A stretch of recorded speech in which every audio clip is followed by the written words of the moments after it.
Tout d'abord, le cours de ce soir est dédié à la mémoire de Yosef Yaakov ben Shlomo Vesultana, ainsi que pour celle de David ben Yecheskel.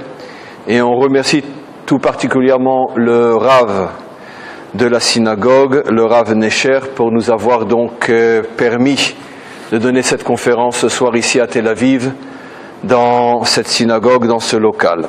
Alors on va commencer avec un petit peu de retard, mais c'est normal. Et le sujet qui a été choisi ce soir n'est pas un sujet facile, si je ne me trompe pas, sur l'identité juive. Qu'est-ce qu'être juif? Miou Yehoudi. Une question qui est débattue dans le pays déjà depuis des décennies et des décennies. Miou Yehoudi, ça fait même l'objet de controverses au niveau de la loi, la Knesset. On sait que la Knesset a adopté une définition qui n'est pas tout à fait en rapport avec la halakha, mais en tous les cas, c'est pas du tout le sujet. Et je commencerai avec une pointe d'humour, la conférence de ce soir, en rapportant les propos d'un de mes maîtres, que je rapporte très souvent. Ce maître est Albert Camus, qui disait « Mal nommer les choses, c'est ajouter au malheur du monde ». C'est à mon sens l'une des phrases les plus extraordinaires jamais été dites par un homme. À mon sens, ça n'engage que moi, parce qu'il a perçu vraiment l'origine, et c'est un homme qui n'étudiait bien sûr pas la Torah, qui ne pouvait avoir aucune connexion, ni visible, ni même invisible, avec ce que la Torah dit. Mais c'est absolument incroyable comment dans cette phrase, mal nommer les choses, c'est ajouter au malheur du monde, comment il a fait boule, comment il a vraiment touché le cœur, l'essence même de tous les problèmes de l'humanité, dans tous les endroits, dans toutes les générations jusqu'à aujourd'hui. Le problème de savoir bien définir, de savoir bien nommer. Parce que tous les conflits, toutes les disputes, les conflits idéologiques, les conflits religieux, les conflits politiques, et pas seulement à l'échelle des nations et des civilisations, même sur le plan individuel, tout revient toujours à un problème de définition. Je rapporte souvent l'exemple dans un autre domaine, on ne va pas faire un cours sur le Shlom Bayit aujourd'hui, mais je dis toujours, quand on passe sous la choupa, en vérité, on n'est pas deux, on est quatre. On est censé devenir quatre. Pourquoi? Parce que si l'homme ne fait pas l'effort de se mettre à penser, ressentir comme une femme, et si la femme ne fait pas l'effort de se mettre à penser et à ressentir comme un homme, s'il reste deux et seulement deux, si la femme continue à s'entêter à n'être qu'une femme et si l'homme décide de n'être qu'un homme, il n'y a aucune chance que ça puisse marcher. Parce que c'est deux mondes qui n'ont rien à voir l'un avec l'autre. Et quand l'homme fait quelque chose en tant qu'homme, il est absolument clair que la femme va le ressentir et le vivre en tant que femme. Et très souvent, c'est exactement le contraire de ce que la femme aurait voulu ressentir et vice-versa. Je donne toujours un exemple simple. Encore une fois, ce n'est pas un cours sur Shlom Bayit, mais c'est important par les exemples simples, d'introduire le cours de ce soir. Imaginez-vous un homme qui travaille dans une entreprise où il est vraiment, on pourrait dire, compressé, pressé toute la journée, il a le boss sur la tête, il a le rendement, il a ci, il a ça. Bref, un esclave, il n'est pas son propre patron, et même s'il est son propre patron, il y a les pressions de la concurrence, des choses qui fait qu'on a toujours un gros poids sur la tête. Finalement, le seul endroit où cet homme-là, il peut essayer de se ressentir libre, de faire vraiment ce qu'il veut et de sentir qu'il n'a plus personne sur la tête, en principe, c'est quand il rentre chez lui. Alors, il rentre chez lui, il a besoin, c'est son moment, c'est ces 5-10 minutes, ce quart d'heure où véritablement il va pouvoir retrouver le roi en lui. Il rentre chez lui, il prend sa veste, il la jette sur le canapé, ses chaussures, il les enlève, il les laisse traîner au milieu du salon, il s'assoit sur le fauteuil, les pieds sur la commode. Voilà. En vérité, qu'est-ce qu'il est en train d'essayer de faire sentir à son épouse? Tu sais, ma chérie, chez moi, je suis un roi. Toi, tu es ma reine. Et cette maison, c'est notre palais. Qu'est-ce qu'elle va lui dire? Dis-moi, tu me prends pour ta boniche? Tu me prends pour ta bonne? Ça veut dire quoi? Toute la journée, j'ai frotté, j'ai expliqué, tu rentres en 5 minutes. Lui, il est en train de lui dire, ma chérie, tu es ma reine. Elle est en train de ressentir, je suis ta boniche. Les deux ont raison. Parce que l'homme a sa manière à lui de transformer son épouse en reine, et elle a sa manière à elle de se voir transformer de femme en boniche. Ils ne peuvent pas s'entendre, c'est impossible. Ce qui veut dire que l'homme va devoir, s'il veut réussir avec sa femme, et vice-versa, va devoir cesser d'être un homme et apprendre à devenir une femme. Finalement, la communication, le langage, on va à l'Ulpan, on apprend à parler le langage du pays. Un homme doit apprendre à parler femme, et tout ce que cela signifie au niveau du ressenti et vice-versa. Mais comme le dit Camus, mal nommer les choses, c'est ajouter au malheur du monde. Parce qu'elle va se mettre à hurler parce qu'elle se sent transformée en boniche, alors que lui voulait lui manifester que c'est le seul endroit au monde où, grâce à elle, il se sent véritablement un roi et avec sa reine. Mais comme ils n'ont pas appris à nommer les choses comme l'autre peut le comprendre, tu es ma reine, tu es ma boniche, en vérité, on ne fait qu'ajouter au malheur des choses, et ça termine devant monsieur le rabbin. C'est comme ça. Alors si c'est vrai au niveau d'individu, vous imaginez au niveau de communauté, au niveau de peuple, au niveau de civilisation, c'est de la folie. Et c'est pour ça que finalement on passe son temps à s'entretuer. C'est tellement important ce que je dis, vous allez vous demander mais où je vais en venir, doucement. C'est tellement important ce que j'explique, et en ce sens je dis que c'est véritablement, j'aime pas tellement le mot que je vais dire, mais c'est pratiquement une inspiration prophétique qu'a eu Camus, d'expliquer l'origine du mal de cette manière-là, parce que c'est exactement ce que dit la Torah. La première chose qui a été demandée à Adam tout de suite après sa création, bon j'utilise les métaphores bibliques, je ne rentre pas dans les détails, etc. Mais selon le langage biblique, la première chose que le maître du monde demande à Adam, c'est de faire quoi? De nommer les choses. Toute la création défile devant lui et il doit donner des noms à chaque chose. Alors vous pensez bien qu'évidemment, il n'est pas en train de dire au cheval, tu vas t'appeler Sous, il n'est pas en train de dire à l'âne, tu vas t'appeler Hamor. C'est pas de ça qu'on parle. Donner un nom, c'est-à-dire trouver l'identité, le sens, la définition de chaque chose dans ce monde. À quoi sert une rose? À quoi sert une tulipe? À quoi sert un cheval? À quoi sert... Alors, chacun a le droit de venir donner sa définition. Si vous demandez à D'Artagnan à quoi sert un cheval, il vous dira c'est pour courir aussi vite que les mousquetaires. Mais peut-être que le cheval a une autre fonction, qui est son sens véritable. Et lui a reçu pour fonction, il arrive le 6e jour, une fois que tout est créé, je reste dans les métaphores bibliques bien sûr, sans rentrer dans tous les aspects plus scientifiques, mais le monde est terminé, qu'est-ce qu'il manque au monde? Quelqu'un capable de donner un sens aux choses. Parce que si tu te trompes et que tu utilises le cheval comme on devrait utiliser un âne, ou tu utilises l'âne comme on devrait utiliser une chèvre, tu ne vas faire que rajouter au malheur du monde. Et si ton épouse, au lieu d'en faire une reine, tu en fais une boniche, ou vice-versa, tu ne vas que rajouter au malheur du monde. Et c'est comme ça que commencent les guerres de religion. Finalement, qu'est-ce qui s'est passé entre Caïn et Abel? Eh bien, un problème de définition. Parce que qu'est-ce que Caïn a fait? Même expliqué d'une manière extrêmement simple, il a fait une erreur fondamentale. Il apporte une offrande, je reste simple, selon le texte, et Abel apporte une offrande. Le maître du monde choisit l'offrande de Abel. Qu'est-ce que lui, il en conclut? Que le maître du monde ne m'aime pas. Et donc la colère, la jalousie, etc. Et qui te dit que parce que l'offrande de Abel est choisie et pas la tienne, ça signifie qu'il y a aussi une différence hiérarchique entre les deux? Qui te dit? Avec tout le respect que j'ai pour les Kohanim, s'il y en a ici, les Kohanim peuvent faire des choses que moi, en tant qu'Israël, je ne peux pas faire. Mais je vous garantis, je ne me sens pas inférieur à un Kohen. J'en ai strictement rien à faire de ne pas pouvoir faire ce que le Kohen fait. Pourquoi? C'est sa fonction, c'est tout. Et si je suis avocat et que je ne peux pas soigner les hommes parce que je ne suis pas médecin, je me sens diminué pour autant. Chacun a sa fonction. Abel est un homme spirituel, sa fonction c'est de servir Dieu. Caïn est un homme d'action, sa fonction est d'agir dans le monde.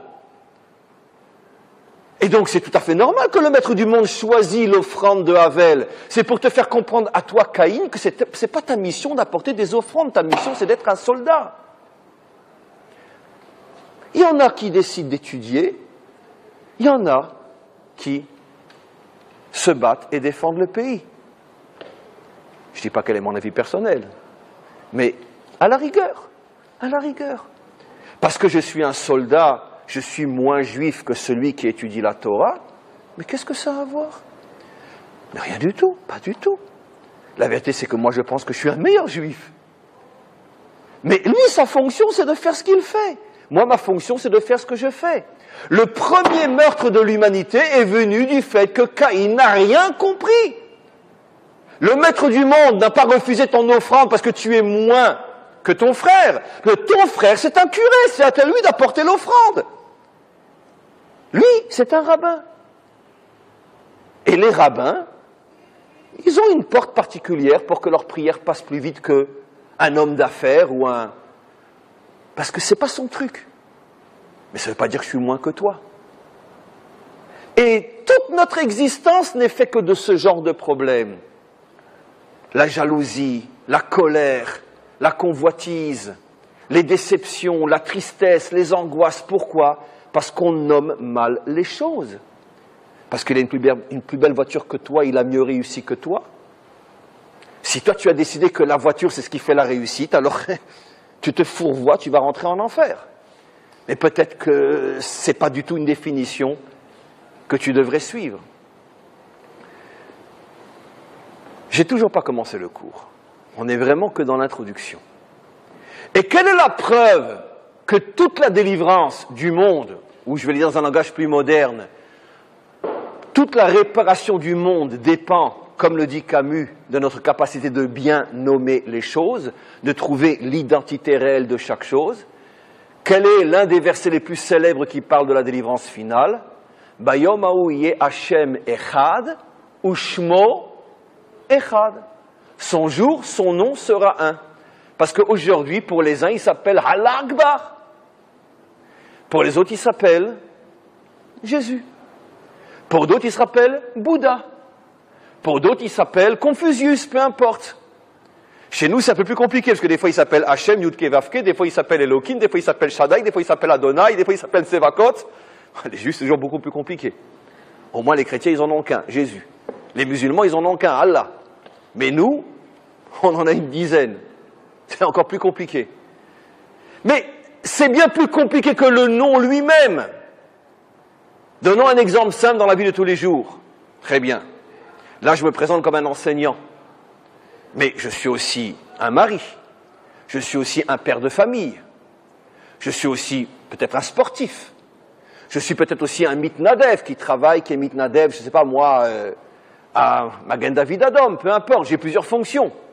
Quand je vais faire du sport, les gens avec qui je cours ne me connaissent qu'en petite culotte en train de courir. Ils connaissent le sportif. Ils ne savent peut-être pas que je suis aussi un rave. Vous, heureusement pour moi, vous ne m'avez jamais vu en petite culotte en train de courir. Très bien. Donc, vous respectez le rave. Très bien. Et mon épouse, elle n'en a strictement rien à faire, ni du sportif, ni du rave. Et ce qu'elle veut, c'est un mari. Et mes enfants, si je m'avais à dire, tu sais, hein, comment tu me parles, je suis un rave, hein, elle va dire, écoute, papa, je t'en prie, t'es mon père. Très bien. Donc, en vérité, chacun ne va me donner que le nom qui correspond au type de relation que j'établis avec lui.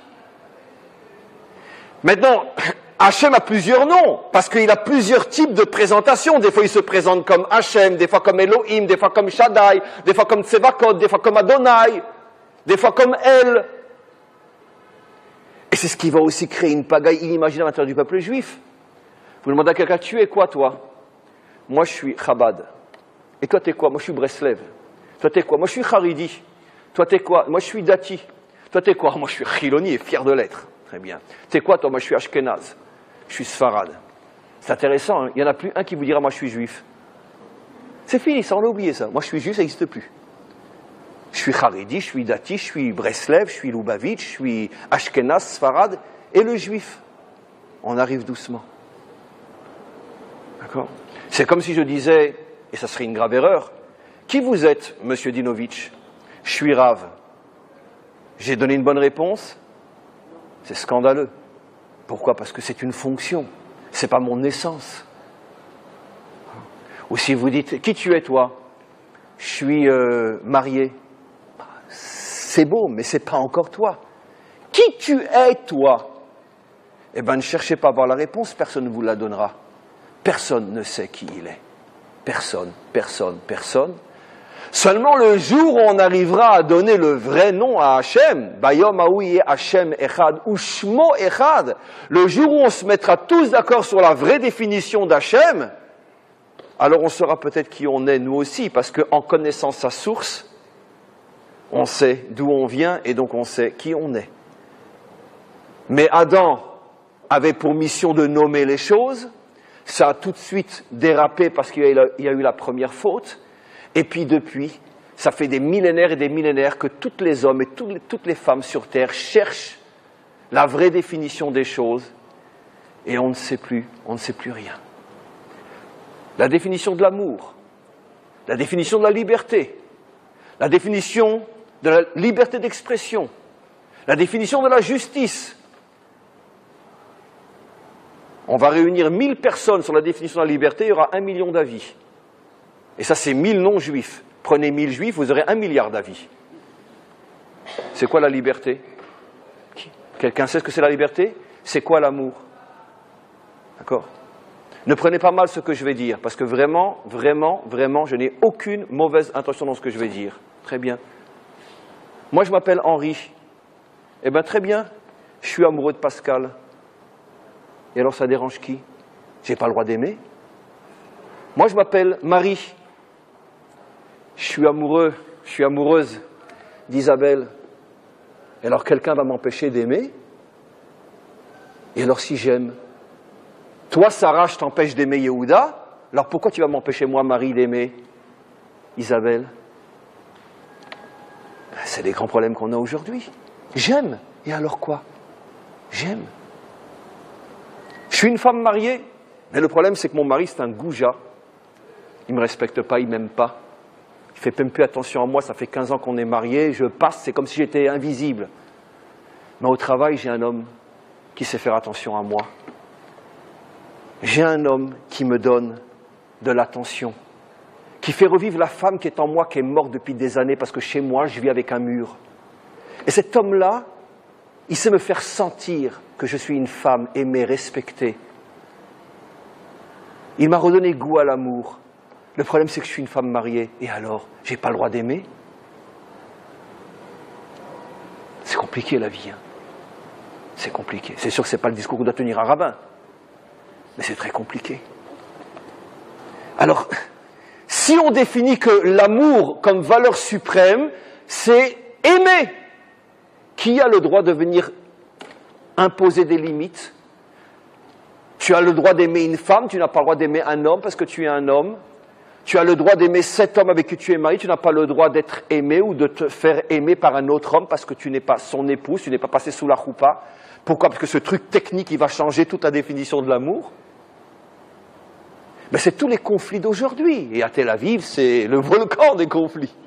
C'est tous les conflits d'aujourd'hui.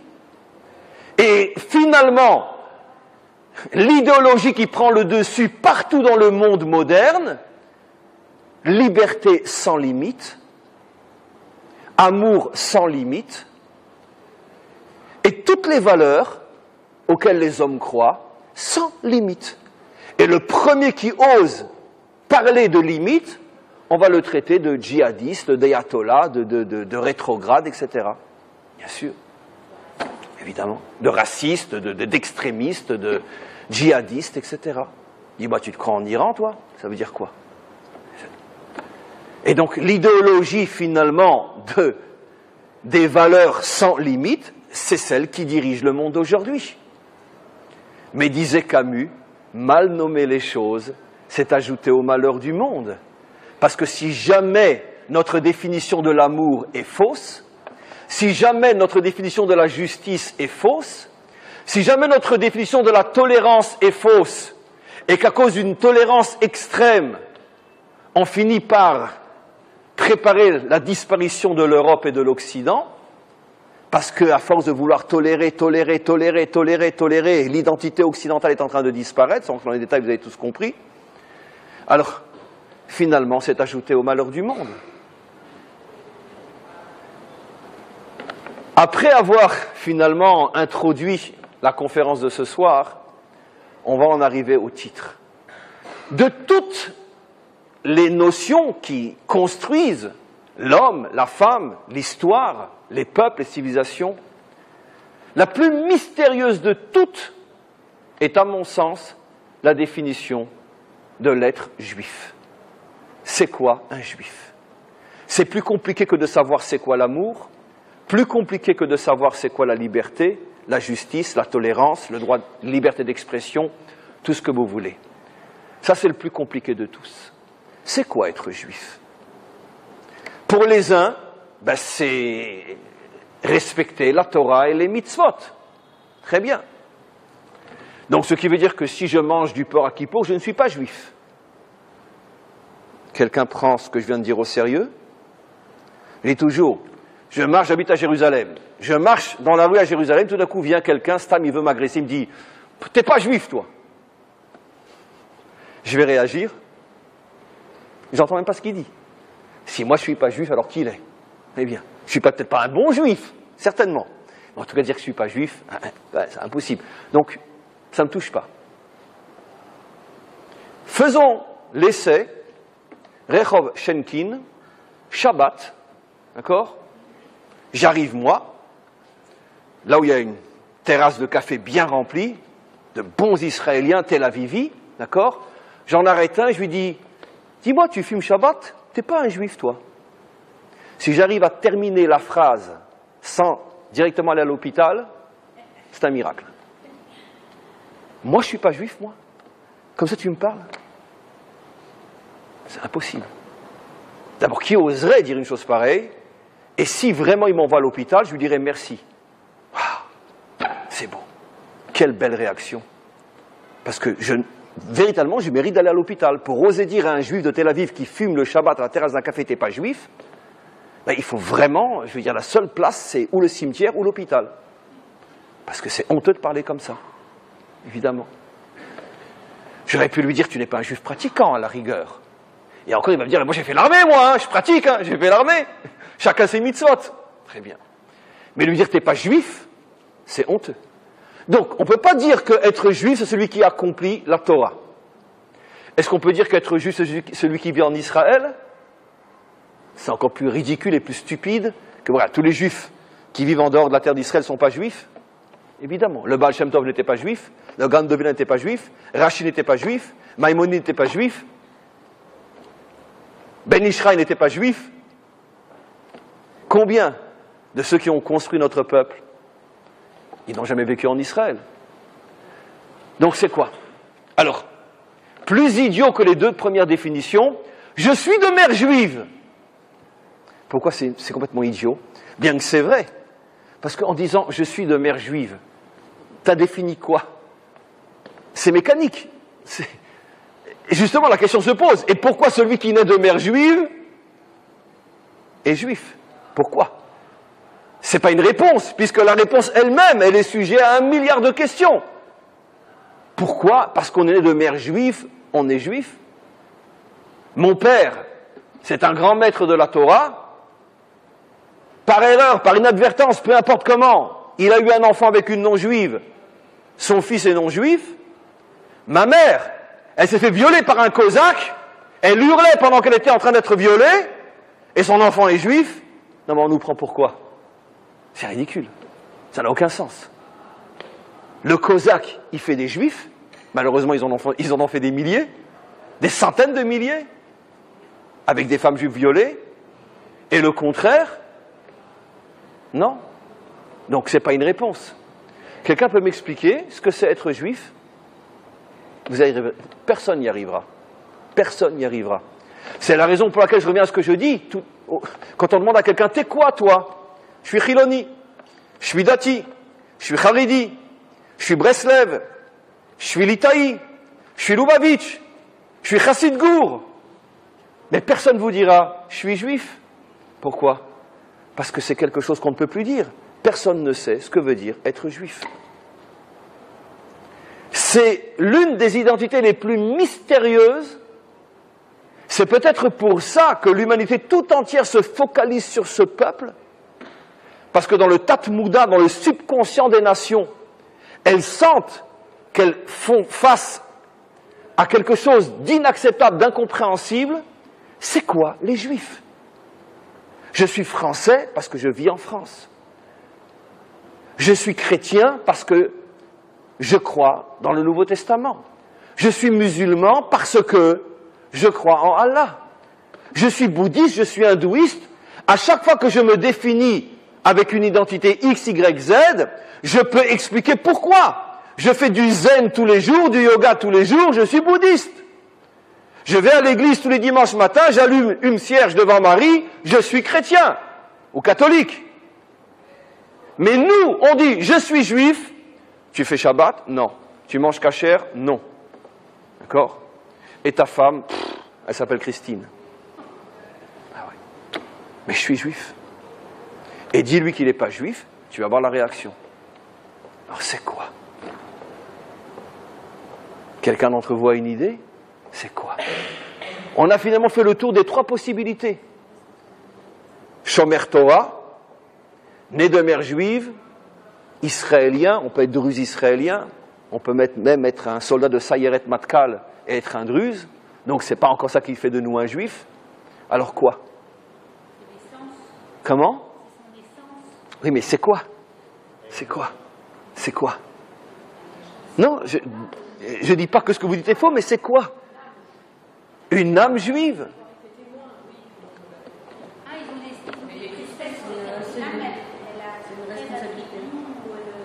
Une responsabilité, une âme juive. Mais ça ne se voit pas en tous les cas. Ça ne se voit pas. Parce qu'on peut très bien avoir un juif devant soi et de ne rien ressentir, de ne rien voir transparaître de sa judaïté. Vous savez, depuis l'Alia, que personne ne prenne mal ce que je dis, mais il y a eu tellement de cas comme ça, avec l'Alia du million de Russes, on s'est retrouvé devant des cas inimaginables. De jeunes Russes qui sont partis à la yeshiva, qui ont étudié, qui étaient les meilleurs élèves de la yeshiva, et quand ils s'en sont arrivés à se marier, et qu'on a commencé à faire des fouilles, on s'est aperçu qu'ils n'étaient pas juifs. Mais il y a eu des milliers de cas comme ça dans le pays. Bon, c'est pas grave, on les a convertis en vitesse. Mais d'un autre côté, on avait affaire à quelqu'un qui, depuis 15 ans, 20 ans, est le meilleur étudiant de la yeshiva, et il prie comme ça. Et en fait, il n'était pas juif. Il n'était pas juif. Et alors que vous pouvez tomber sur quelqu'un qui est juif de père et de mère, et qui est marié avec Christine, ses enfants s'appellent Christian, mais c'est un vrai juif. Alors, c'est quoi? C'est très difficile. Finalement, on ne se pose plus la question parce que finalement, on n'a pas de réponse. Alors, on va essayer d'avancer un petit peu et on va fouiller ensemble, et vous allez voir. Où est la presque première fois? Parce que ce n'est pas la toute première fois, mais la presque première fois. Pour moi, ça va me servir de première fois parce que c'est l'endroit où là, on commence à avoir une définition très intéressante de ce qu'est être juif. Quelle est la première fois dans la Torah où on assiste à un début de réponse qui va pouvoir nous aider à comprendre ce qu'est être juif? Où apparaît le mot Yehudi pratiquement pour la première fois. Pas tout à fait Yehudi, mais ça lui ressemble. Yehuda. Qui a appelé son fils Yehuda? Le mot Yehudi vient de Yehuda. Mais vous savez toutes et tous que, en vérité, si techniquement le mot Yehudi vient de Yehuda, en vérité le mot Yehudi englobe tous les juifs, même si quelqu'un est d'une autre tribu. Un Cohen est aussi un Yehudi, et quelqu'un de la tribu de Issachar est aussi un Yehudi. On l'apprend entre autres, pour ceux qui veulent une petite référence, mais je ne veux pas alourdir le cours, on l'apprend entre autres de Mordechai, qui est appelé Mordechai à Yehudi, alors qu'il était de la tribu de Benjamin. Au point que nos maîtres se posent la question, pourquoi on l'appelle Yehudi, Mordechai à Yehudi, alors qu'il est de la tribu de Benjamin? Et nos maîtres donnent la réponse qu'ils donnent. Mais en tous les cas, c'est un des endroits où on apprend que Yehudi est l'identité klalite de tout juif, qu'il soit Cohen, Lévi, Yehuda ou pas Yehuda. Yehudi. La première fois qu'on voit la notion de Yehudi apparaître dans la Torah, c'est au sujet de Léa, qui nomme son 4e enfant, elle va l'appeler Yehuda. Et vous allez voir quelque chose de merveilleux là-dedans.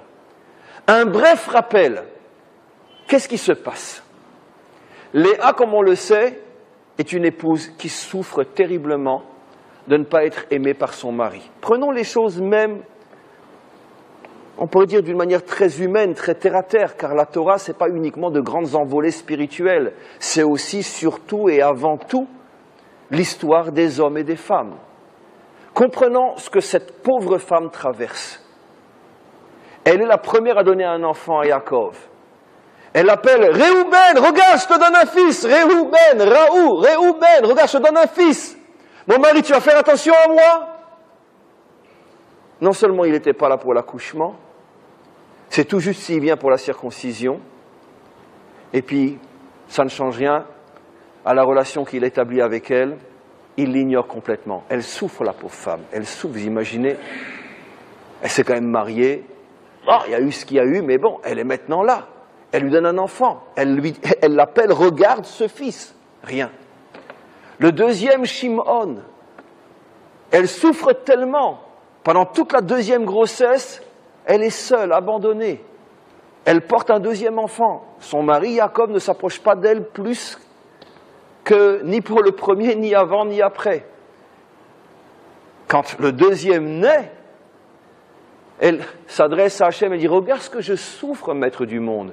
Shma Koli, écoute Shimon, écoute ma souffrance, maître du monde. Jusqu'où une femme peut endosser? Je suis quoi? Je suis une mauvaise femme, je suis une sale femme, qu'est-ce qui se passe? Il ne peut pas me regarder, il n'est pas venu au deuxième accouchement. » Le troisième arrive, alors elle se dit, bon alors le troisième, ça y est, il va craquer. Elle lui dit, tu sais mon mère, regarde, je te demande ni de m'appeler ma chérie, ni de me prendre par la main, ni une gentillesse, tu sais quoi, rien que Tela Veoti, marche à mes côtés quand je suis dans la rue, j'ai pas l'impression d'être une veuve. Marche à mes côtés, mon mari. Tela Veoti, Lévi. Allez, tu acceptes que je l'appelle Lévi, tu acceptes de temps en temps de marcher à mes côtés pour que je me rappelle que je suis une femme, je suis une épouse? Même pas il lui répond. Non. Elle l'appelle Lévi, mais elle est toujours toute seule. C'est dur ce que lui fait Yaakov. Je ne vais pas expliquer l'attitude de Yaakov, ce n'est pas le sujet. Arrive le quatrième enfant. Et à ce moment-là, tout d'un coup, paf, il y a quelque chose qui se passe dans sa tête. Elle dit, Hapaham, Hodé et Hachem. Cette fois-ci, j'en ai marre de me plaindre. Finalement, je vais cesser de regarder ce que je voudrais avoir et que je n'ai pas. Je vais finalement changer toute ma vision du monde et essayer de comprendre qu'est-ce que le maître du monde veut de moi. Et finalement, il me donne un quatrième enfant. On est 4 mères, ce qui veut dire qu'au plus, chacune devait en avoir 3. Et moi, j'en ai un 4e. Apa, Modé et Hachem. Qu'est-ce qu'elle comprend à ce moment-là?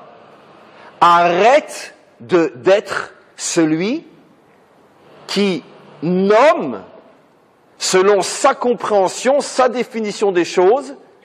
Arrête de construire ta vie selon ta compréhension, ton ressenti. Toi, je te comprends, Léa, ta compréhension, ton ressenti, c'est que tu veux être aimé, respecté comme une épouse. C'est pas ce que le maître du monde te donnera. Regarde ce que lui veut te donner. Elle accepte de mettre de côté sa définition à elle, sa nomination à elle des choses, parce que tant qu'elle voulait nommer les choses comme elle l'entendait, elle ne faisait qu'ajouter à son propre malheur, comme dit Camus. Elle dit, Sophie, j'arrête de nommer maintenant.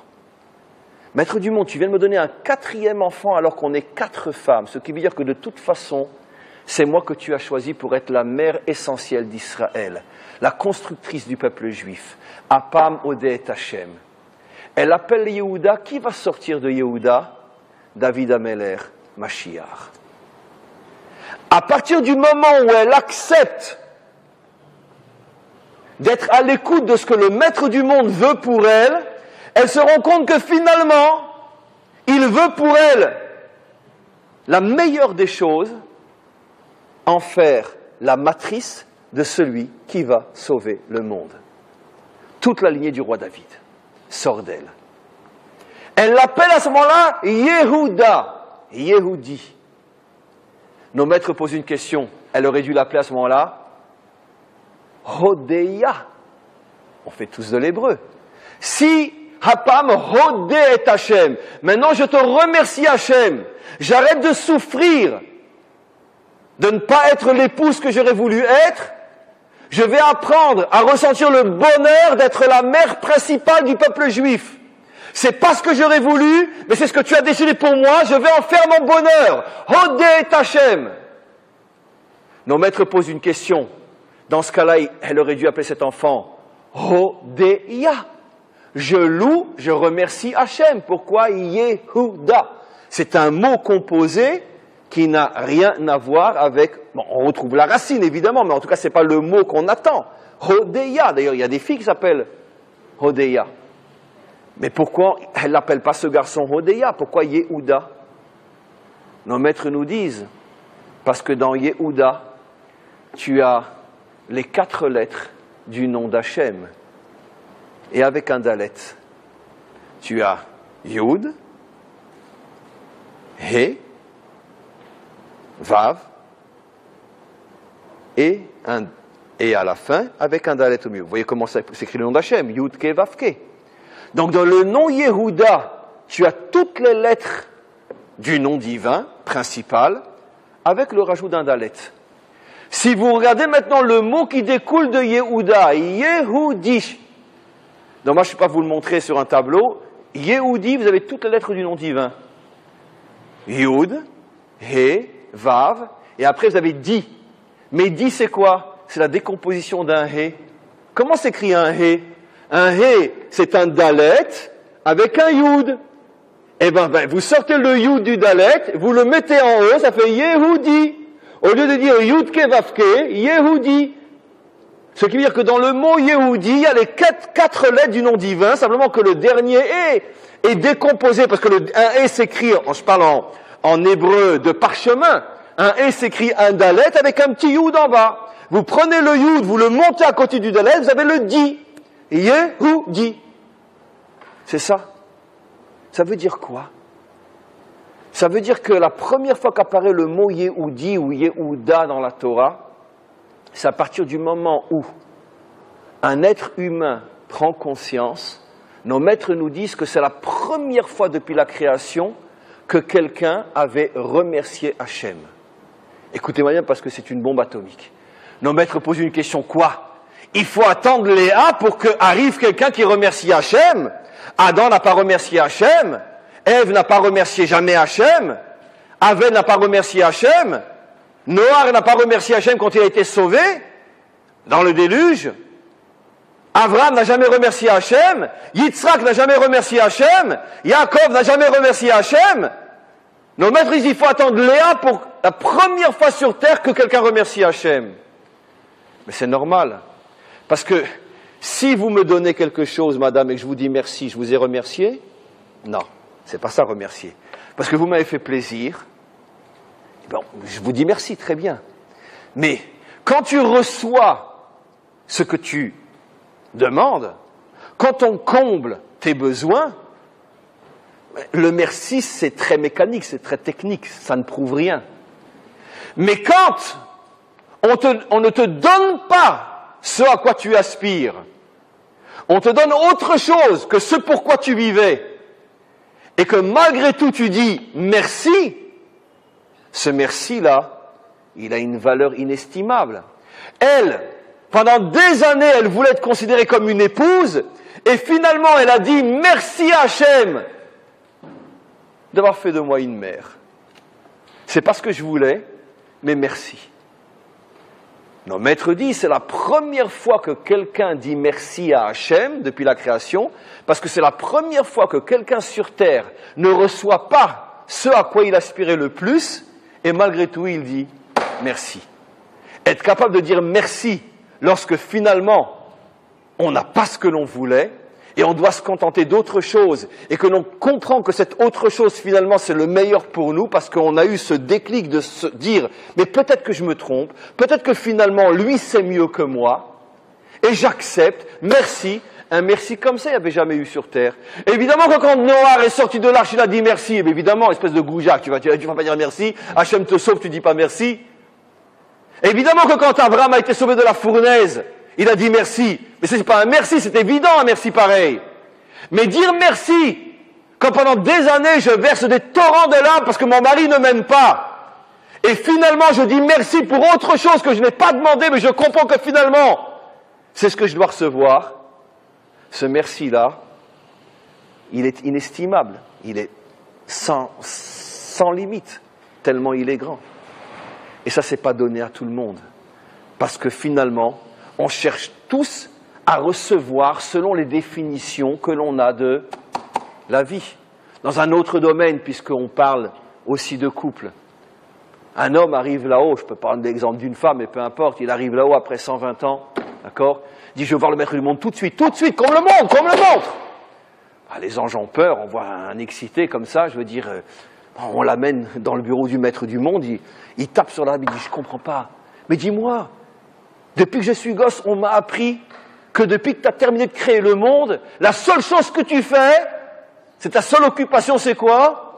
Mais avec Zivugim, tu fais se rencontrer. D'accord.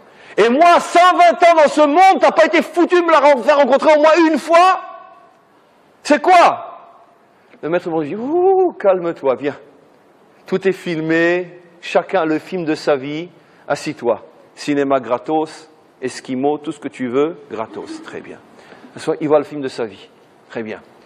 Il se voit, à 19 ans, assis à côté d'une jeune fille, mignonne, agréable, etc. Il dit, c'est la première fois que je t'ai envoyé ton zivug. Mais non, mais pas celle-là, mais non, mais pas du tout, mais non, mais je la connais celle-là, maître du monde, mais elle n'est pas du tout intéressante, c'est pas du tout ce que je recherchais. Ça va, très bien. 3 ans après, d'accord, dans le lobby d'un hôtel, avec une américaine, bien, etc. Ben voilà, je te l'ai renvoyé encore une fois. Mais non, maître du monde, mais non, mais elle parle pas un mot de français, moi je parle pas bien l'anglais, et puis c'est une ashkénaze, moi je suis marocain, c'est pas pour moi. Puis ainsi de suite. Il lui montre que finalement, il lui en a envoyé une 50aine. Mais comme lui, il s'était bloqué dans sa tête avec sa définition des choses, il veut une Marocaine qui fait du couscous comme sa mère, d'accord, et qui est née à Casablanca, eh ben celle-là, il l'a pas rencontrée. Mais en vérité, 50 fois, il a rencontré son zivug. Mais comme il s'est mis en tête qu'elle doit savoir faire le couscous comme à Casablanca, il est passé à côté. Très bien. Donc le maître du monde dit, mais le problème c'est que ça n'avance pas selon tes définitions à toi, ça doit avancer selon mes définitions à moi. Et je te donnais 50 chances et t'es passé à côté. Voilà comment ça fonctionne. C'est ce que Léa, elle a compris. Et Léa, elle a compris, elle a dit, mais attends, jusqu'à quand un homme va s'imposer ce qu'il doit recevoir, ce qu'il ne doit pas recevoir, ce qu'il aime, ce qu'il n'aime pas? Et si finalement on devait être à l'écoute, Shema Israël, si finalement, au lieu d'ouvrir grand sa bouche, on apprenait à ouvrir grand ses oreilles et à être à l'écoute, on se rendrait peut-être compte que finalement, on ne fait qu'ajouter à son propre malheur, comme dit Camus, parce qu'on nomme mal les choses. À ce moment-là, naît pour la première fois le premier Yehudi, Yehuda, qui va devenir le père du Mashiach. Comme je dis toujours, qu'est-ce que va faire le Mashiach pour sauver le monde? Il va tout simplement apprendre aux hommes et aux femmes à dire merci. C'est tout. Quel est le premier mot qu'un juif dit le matin lorsque le réveil sonne? Dans le monde entier, qu'est-ce qui se passe quand on est encore à moitié endormi et que le réveil sonne? Miel! D'accord? Qu'est-ce que dit un juif? Modéani. Le premier mot. Et nos maîtres font remarquer qu'on aurait pu très bien dire Ani modé lecha. Dire Ani avant modé. Ça pouvait se dire aussi en hébreu. Ani modé lecha melech chai vekayam sher zartabi nishmati bechemla rabbi menatecha. On dit modé Ani. Avant de dire Ani, kodem kol, modé. Modé. Un juif, c'est celui qui dit modé avant toute autre chose. Et c'est là qu'est né le premier Yehudi. Mais ça veut dire encore beaucoup plus que ça. Avec votre permission, je veux approfondir encore. On a déjà une définition du Yehudi. Vous savez que, selon la définition que j'apporte aujourd'hui, on est très très loin de uniquement la définition il mange kasher, il fait Shabbat. On est encore plus loin de la définition « il est né de mère juive », parce que je peux très bien manger kasher et faire Shabbat et être quelqu'un qui est toujours mal dans ma peau. Ben, on le sait. Je peux très bien être de mère juive et être constamment un homme désespéré, malheureux, triste. Yehudi, c'est être capable de sentir qu'on est porté par quelque chose qui nous dépasse, une volonté qui n'est pas uniquement la nôtre, et que finalement cette volonté-là, si on sait être à l'écoute, si on sait s'attacher à elle, c'est finalement cette volonté qui a raison, celle du maître du monde. C'est ça être Yehudi. Vous comprenez pourquoi personne aujourd'hui ne dit qu'il est juif? Parce que où c'est qu'on entend des choses pareilles? Ce n'est pas la définition juive classique qu'on est habitué à entendre. Mais ça va encore beaucoup plus loin que ça. C'est la deuxième partie du cours. En vérité, je reviens à la question du départ. Comment se fait-il que des milliers, des dizaines de milliers, des centaines de milliers de juifs en Israël, et comme partout ailleurs, mais prenons ici en Israël, c'est encore plus fort que partout ailleurs, comment se fait-il qu'ils se sentent juifs et qu'ils sont véritablement juifs, alors qu'apparemment, ils ne font rien comme des juifs? D'où ça vient ce mystère? D'où ça vient? Comment c'est possible? Comment c'est possible? Comment? Oui, mais comment? Comment c'est possible? Ça m'arrive des fois, ça m'est arrivé une fois de donner des cours ici à Tel Aviv, dans des groupes de gens qui fréquentent Shenkim, et ça, ils sont tous en train de fumer leurs joints pendant que je suis en train de leur parler de Torah. Mais il faut voir comme ils sont intéressés.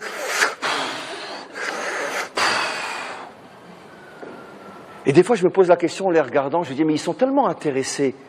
Mais d'où ça vient? Ni Shabbat. Je ne sais même pas s'ils font Kippour. Peut-être un kazaïd de matzah le soir de Pessah et toute la semaine du pain. Je suis en train de leur parler de Torah, ils sont en train de fumer leurs joints. Et pourtant, ils sont juifs. D'où ça vient? Je ne réponds pas tout de suite à la question. Je vais poser une autre question, dans un autre domaine. Vous me direz, ce que je vais dire va vous sembler tellement évident, et comme toutes les évidences, on ne réfléchit même plus. Mais regardez. On est à l'époque de l'affaire Dreyfus. Un journaliste autrichien qui Bekoshi sait qu'il est Yehudi. Je ne sais pas s'il sait Bichlal que le bet est après le Aleph et que le Gimel est après le bet.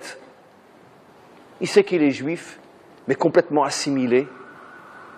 Il se promène à Paris, il fait des reportages et tout d'un coup il entend parler d'un capitaine Dreyfus qui va être destitué. Il demande l'autorisation, parce que c'est un journaliste, de pouvoir filmer. Il est là dans la cour. Il n'y a pas un mot de travers qui va être prononcé. Tout le monde sait que c'est un acte antisémite.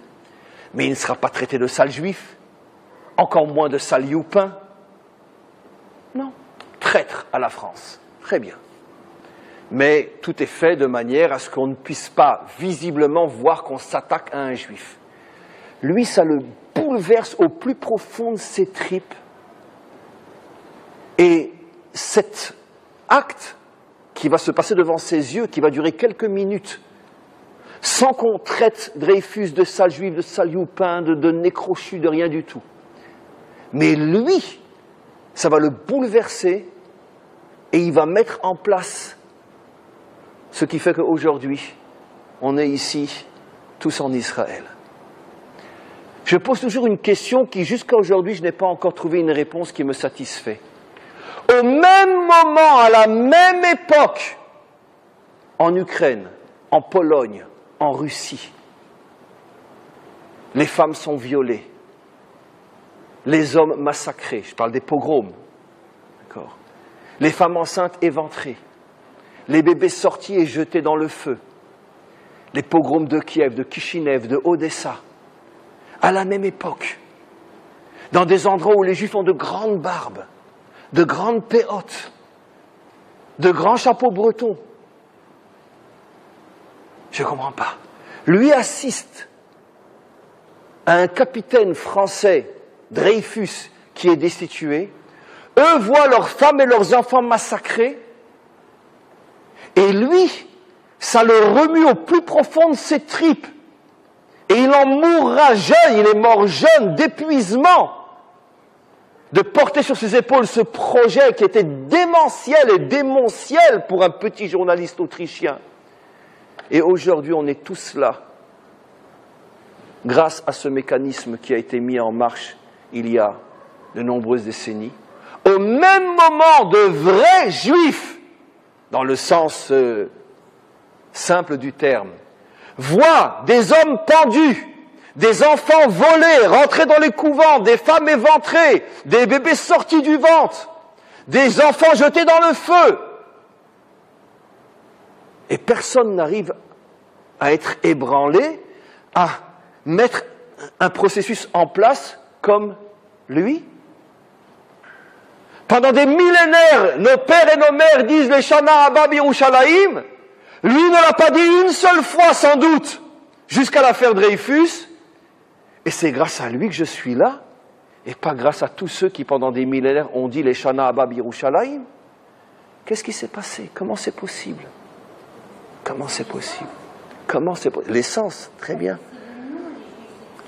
Oui, mais pourquoi lui se réveille et pas un autre? Oui, mais qu'est-ce qui s'est passé chez lui? Qu'est-ce qui s'est passé? On va y arriver doucement. Qu'est-ce qui s'est passé chez lui? Eh bien, la réponse est que justement, si ça venait de moi, alors la question est une question qui est très très forte. Pourquoi Herzl se réveille et réveille le peuple juif, en tout cas une partie importante du peuple juif, et pourquoi à la même époque, de grands rabbinim ne se réveillent pas et ne réveillent pas le peuple juif? Si ça venait de moi uniquement, alors effectivement la question, à mon avis, est très difficile. C'est très difficile d'y répondre. Mais si je dis que finalement, ça vient d'au-delà de mes propres choix, comme Léa avec Yehuda, si je dis que l'être juif bénéficie de quelque chose d'extraordinaire qu'on ne trouve que chez l'être juif, il a avec lui, rappelons-nous, Yehuda, Yehudi, a toutes les lettres du nom divin. À côté de chaque juif, il y a une manifestation qui vient d'au-delà des limites du juif, qui fait que, finalement, un juif qui apparemment n'était pas du tout préparé à réagir comme il a réagi, va lui réagir comme il a réagi, pas uniquement à cause de ses propres mérites, parce qu'il est pris en charge par quelque chose qui est au-dessus de lui. Je sais que c'est difficile ce que je dis, je vais vous donner un exemple très très simple, vous allez comprendre à merveille. Écoutez-moi bien. J'ai construit un appartement, et j'ai construit dans mon appartement toute la marechet chashmali, comme on dit en français, toute l'infrastructure électrique, avec des lampes partout, etc. D'accord? Et puis après, j'appuie sur un interrupteur et tout s'allume. C'est normal, j'ai tout mis en place. Imaginez-vous, je construis maintenant à côté une maison et j'oublie totalement de mettre en place l'infrastructure électrique, mais j'ai envie de voir clair, parce que la nuit est tombée, j'appuie sur le mur, il n'y a rien, hein, j'appuie sur le mur, et la lumière sort de partout. Qu'est-ce que je vais conclure, dans un langage simple de la rue? C'est un miracle. Dans le premier cas, j'ai tout mis en place, c'est normal que ça s'allume. Dans le deuxième cas, il n'y a rien en place, et ça s'allume quand même. Donc automatiquement, je suis « Waouh! Waouh !» Je prends conscience de quelque chose d'autre que la logique. Waouh! Eh bien, Herzl, c'est un appartement dans lequel on a complètement oublié de mettre l'infrastructure électrique. À la même époque, le grand Rosh Yeshiva d'Ukraine, c'est une maison dans laquelle, dans les moindres détails, on a mis tous les fils. Et tout d'un coup, c'est tout le contraire qui se passe. J'appuie sur l'interrupteur, de là il y a toute la structure, rien ne s'allume, et chez celui chez qui il n'y a rien, tout s'allume. Qu'est-ce que je prends conscience? Waouh! Il y a quelque chose de... C'est incroyable. Comment ça peut s'allumer chez celui qui n'a aucune connexion? Comment ça peut s'allumer? À moins que je prenne conscience qu'un juif, il a quelque chose de spécial. Il est en permanence connecté avec le maître du monde, et c'est ça la définition d'un juif. Maintenant, je vais vous dire quelque chose, si vous le comprenez mal, c'est très très très dangereux. Mais c'est très vrai quand même. Où sont les plus grands juifs de ce pays? À Bnei Brak ou à Tel Aviv? Où sont les plus grands juifs de ce pays? Dans les yeshivot de Bnei Brak le Shabbat ou dans les cafés de Shenkin à Tel Aviv? C'est pas à moi de parler comme ça, il est complètement fou ce bonhomme. Mais si vous comprenez bien ce que je vais dire, bien évidemment que dans les yeshivot de Bnei Brak le Shabbat, ils sont tous connectés. Évidemment qu'ils se sentent juifs.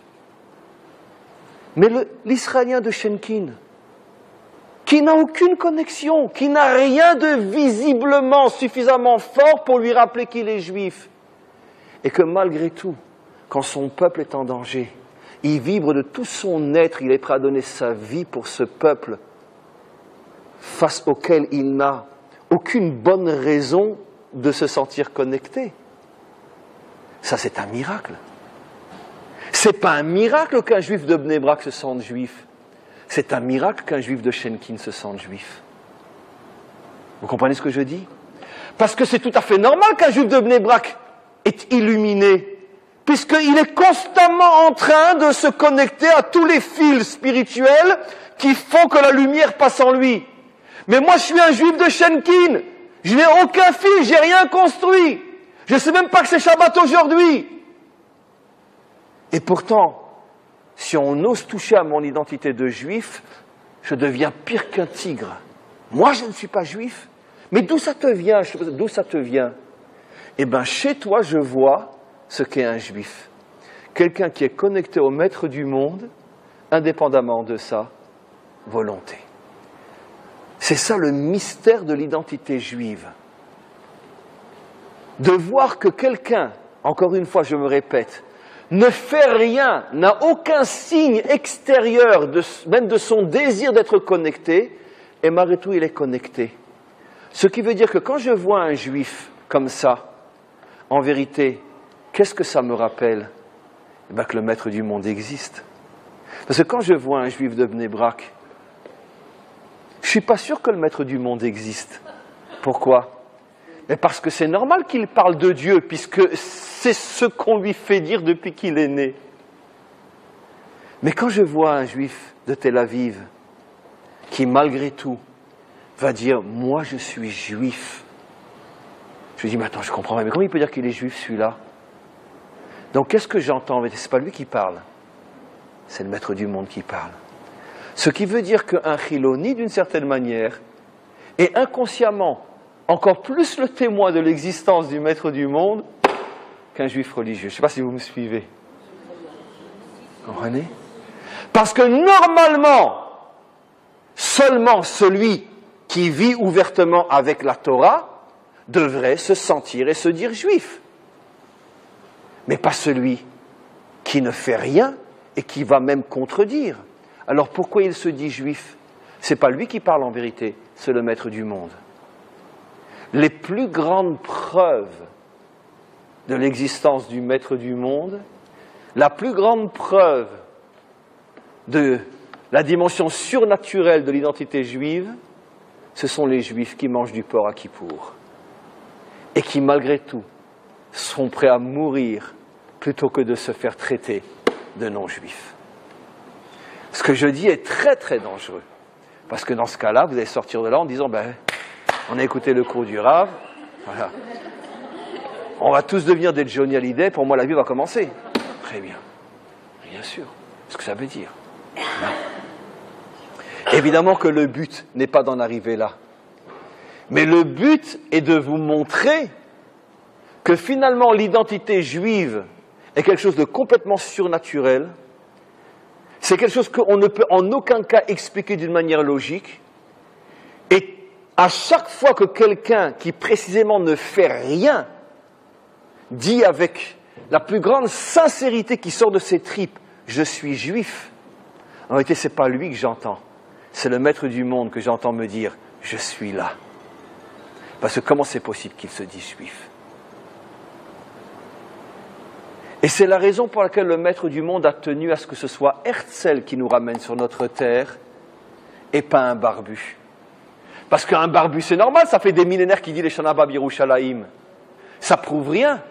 Mais si c'est un Autrichien qui me ramène sur ma terre, ça prouve qu'en vérité, qui m'a ramené sur ma terre? Le maître du monde. Parce que je peux mettre un Autrichien qui me ramène sur ma terre. Qu'est-ce qu'il a avec le peuple juif, lui? Donc en vérité, qu'est-ce que je comprends? Et combien ne comprennent pas ça encore aujourd'hui? Mais enfin, vous ne pouvez quand même pas imaginer que c'est ça ce que les prophètes nous ont prédit. C'est pas possible, comme disent encore beaucoup de religieux aujourd'hui, parce qu'ils n'ont pas compris que justement,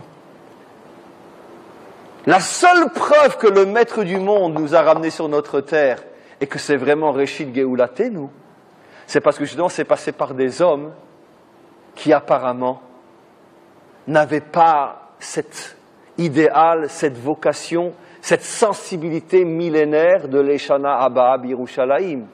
Parce qu'il est absolument certain, et personne ne pourra le contredire, que sans l'affaire Dreyfus, on n'aurait jamais entendu parler de Herzl. Pourquoi? Parce qu'il se serait marié avec une Autrichienne. C'est évident. Et donc, on n'aurait jamais su qu'il y a eu un Herzl sur Terre. Mais l'affaire Dreyfus a réveillé l'identité juive surnaturelle, irrationnelle qui est en chacun d'entre nous, et qui est chez lui la preuve véritable de l'existence du Maître du monde. Finalement, qu'est-ce que c'est être juif? C'est être le témoin vivant de l'existence du Maître du monde. Et qui sont parmi les juifs les témoins les plus vivants de l'existence du Maître du monde? Précisément ceux qui ne parlent jamais du Maître du monde, mais qui n'accepteront jamais qu'on les traite de sales juifs. C'est précisément ceux-là qui sont les vrais témoins de l'existence du Maître du monde. Alors, je suis obligé de conclure, et après voir s'il y a quelques questions. Finalement, on vit dans une génération extraordinaire. Et heureusement qu'il y a tellement de chilonim dans ce peuple. Parce que si avec des barbus, ce serait la catastrophe. On oublierait le Maître du monde. Mais moi, à chaque fois que je croise un soldat d'Israël qui n'a rien sur la tête, mais qui est prêt à mourir pour que moi je puisse continuer à étudier ou enseigner la Torah, je me dis, mais mince alors qu'il pourrait partir à Los Angeles comme tout le monde. Il pourrait partir à Miami, mais qu'est-ce qu'il fout là? Mais il est fou à 18 ans, mais il est malade. Mais pars, qu'est-ce que t'as? Pourquoi tu mets ta vie en danger? Et si je lui dis ça, il va véritablement, encore une fois, se mettre en colère. Mais c'est mon peuple, c'est ma terre. Je suis juif. Et moi, ça m'impressionne. Je lui dis, mais en quoi t'es juif? En quoi t'es juif? Le Maître du monde. C'est le Maître du monde qui, en vérité, parle en toi. Mais d'un autre côté, maintenant, je veux vraiment conclure. Mais alors, c'est très dangereux, donc on peut abandonner la Torah et on n'a plus rien besoin de faire. Puisque, de toute façon, être juif, c'est être porteur de cette énergie spirituelle qui me fait fonctionner comme un juif, même si, finalement, je ne fais rien. Alors, pourquoi on a besoin de la Torah, etc. Pourquoi? Je vais vous répondre d'une manière très simple. C'est de loin pas la meilleure et pas la plus intelligente, mais très simple pour conclure le cours. Je suis marié. Ça fait 20 ans que je suis marié. Sincèrement, ma femme et moi, on s'aime à la folie. Bémet. C'est la même âme. Je parle de moi, je parle en général, bien sûr. Pour tout le monde. Vraiment, c'est la même âme. Mais vous imaginez que pas une seule fois dans la journée, pas une seule fois dans la semaine, un petit mot doux, une petite caresse, un petit bisou, pour entretenir. Parce que même si on est sûr qu'on s'aime, même si c'est certain que toi c'est moi, moi je suis toi, mais mon mari de temps en temps, dis-moi que tu m'aimes. Dis-moi que tu m'aimes de temps en temps. Enfin ma chérie, c'est très bien que je t'aime. Oui, mais se l'entendre dire, ça fait du bien. Ça entretient. Parce que finalement, on a besoin de ça aussi. Notre identité juive ne repose pas sur la Torah.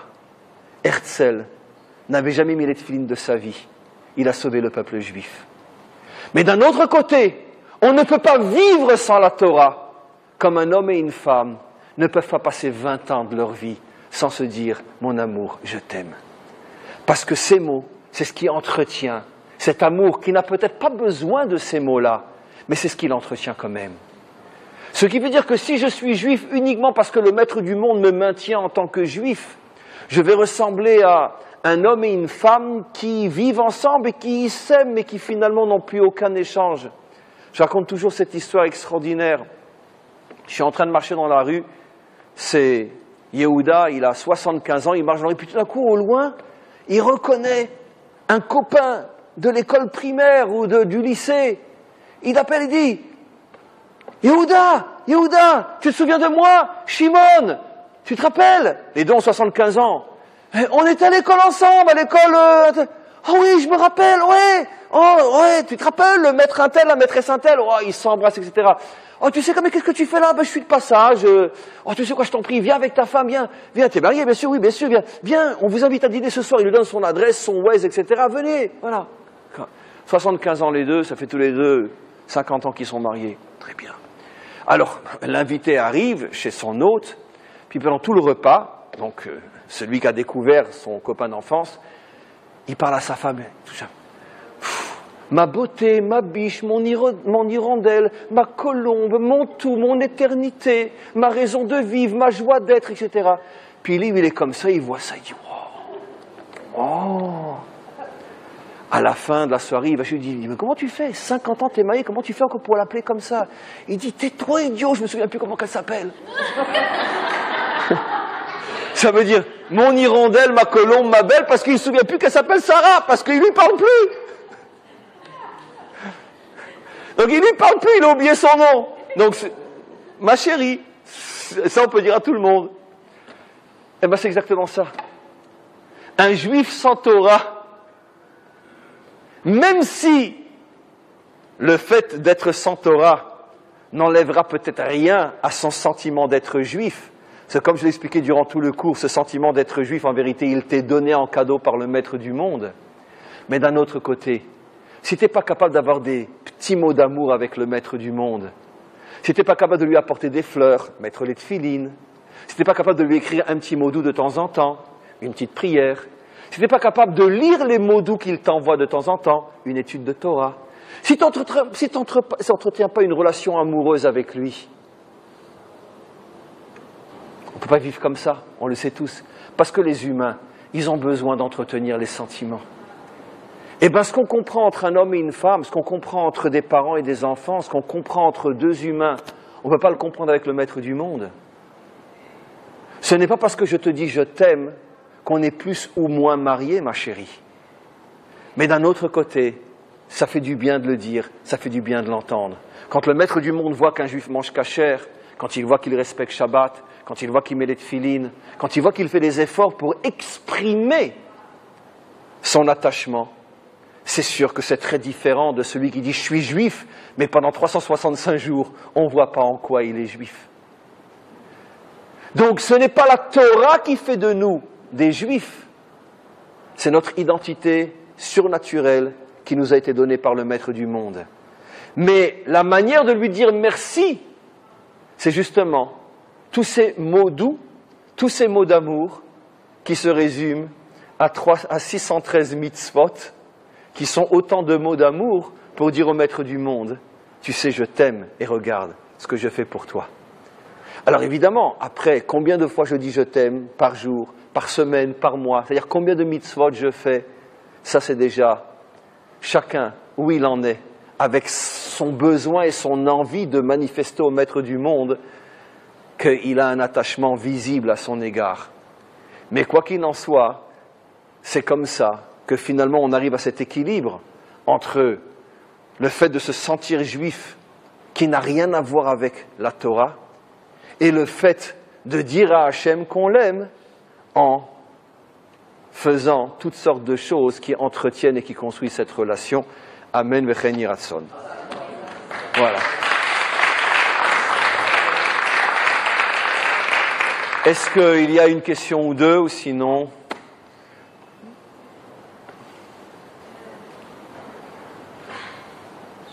Oui.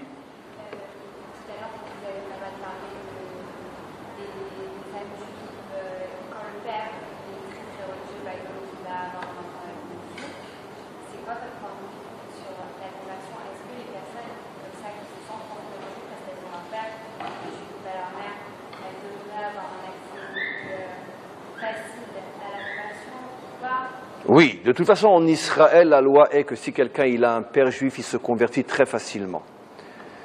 Il y a toutes sortes de programmes et de facilités, etc. pour quelqu'un qui veut vivre en Israël, je dis bien, et qui veut régulariser sa situation. C'est souvent le cas. Quand on est dans une famille où le père est juif, généralement on a reçu depuis son enfance une éducation juive. En tout cas, c'est très français, c'est très connu en France. Il a été au Talmud Torah, il a été circoncis, etc. Bon, après, c'est plus qu'une formalité qu'autre chose. En Israël, ils le savent, ils comprennent, et généralement, il n'y a aucune difficulté pour se convertir quand on a un père juif. Maintenant, d'une manière beaucoup plus générale, j'ai déjà expliqué, pas ici bien sûr, mais dans différents cours, que de toute façon, un non-juif ne peut en aucun cas se convertir. En ce sens qu'une conversion, c'est toujours une âme juive qui revient. Et même sur le plan purement scientifique, des études ont été faites, surtout à l'époque moderne, et ont prouvé, pas à 100%, mais que dans la grande majorité des cas, tous les convertis sont à l'origine un juif qui s'est perdu. Et ça veut dire quoi un juif qui s'est perdu? Les conversions de force, il y a eu... surtout dans le monde ashkénaze, des pertes de juifs par centaines de milliers. Parce qu'il y a eu l'époque des cantonistes, il y a eu les enfants qui étaient volés à leurs parents pendant les pogroms, il y a eu l'assimilation bien évidemment après à l'époque plus moderne, et après ça revient. Et donc c'est une âme juive qui revient, qui d'une certaine manière sent une attirance vers sa source d'origine. Mais un vrai non-juif ne peut en aucun cas se convertir. Comme l'eau ne peut pas devenir du feu, le feu ne peut pas devenir de l'eau. Donc une conversion, c'est le retour d'une âme qui peut-être pendant 2 siècles, 3 siècles, 4 siècles était perdue et est revenue. Et donc finalement, tout le monde finit par revenir à sa source. À combien plus forte raison lorsque le père est là et le père est juif. Donc là, tout le monde voit bien que ce candidat à la conversion est d'origine juive.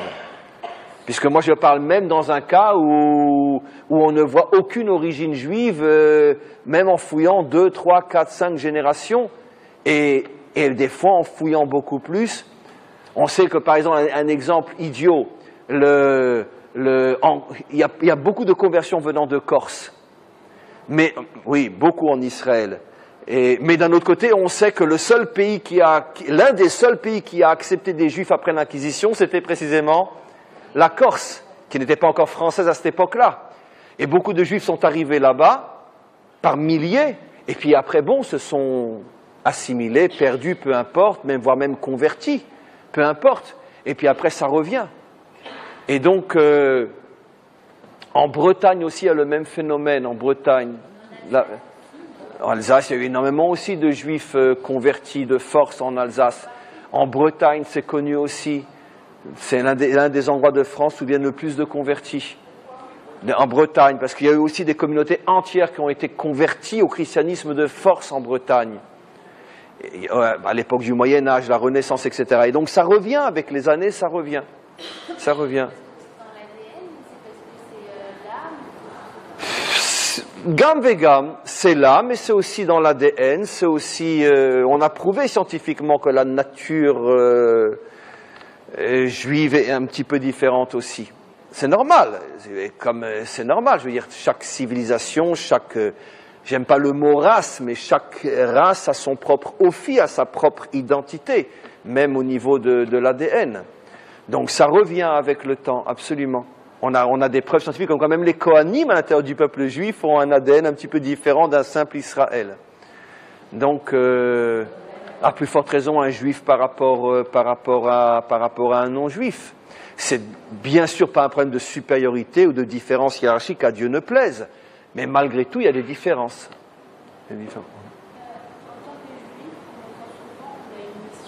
Que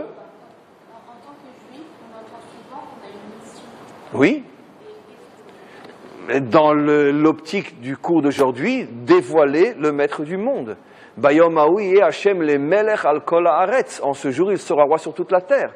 Justement, ça va tout à fait dans l'esprit du cours d'aujourd'hui, dans la mesure où un juif, qu'il le veuille ou non, est porteur de l'existence du maître du monde. J'ai insisté pour montrer que, d'une certaine manière, le chiloni encore plus que le pratiquant, Puisque le pratiquant, évidemment qu'il parle de Dieu, c'est la seule chose qu'on lui a appris depuis qu'il est né. Mais le Chiloni, pourquoi il parle du juif? Pourquoi il ne devient pas américain, allemand, belge, français comme tout le monde? Pourquoi il s'entête à vouloir rester juif? La seule explication, c'est parce qu'il est porteur malgré lui de la présence du maître du monde, qui le connecte à lui, qu'il le veuille ou non. Donc le peuple juif, sa mission, c'est de révéler au monde le maître du monde. Et je pense que, encore une fois, je sais que je me répète, mais aussi paradoxal que ce soit, je pense que tout Israélien non pratiquant qui vit en Israël et qui est complètement impliqué d'une manière par idéal à l'histoire de son peuple ici en Israël, même s'il ne pratique pas, témoigne plus de l'existence du maître du monde que le religieux lui-même. C'est difficile à comprendre ce que je dis, et surtout c'est surtout très très dangereux ce que je dis, mais malgré tout c'est vrai, et je vous ai expliqué dans le cours pourquoi. Maintenant évidemment que le but n'est pas que restent des juifs qui ne soient pas pratiquants, le but c'est que tout le monde vienne à la Torah, mais dans l'esprit que j'ai expliqué, qui sont ces manifestations d'amour que j'ai à l'égard du maître du monde, mais ces manifestations d'amour, c'est pas elles qui font que je sois plus ou moins marié avec toi. Même si je ne te dis pas que je t'aime, je suis marié avec toi quand même. Voilà, merci à tous et à toutes d'être venus. Shana Tova, un très très bon Rosh Hashanah à vous tous, à vous toutes, et Bezrat Hashem une prochaine fois.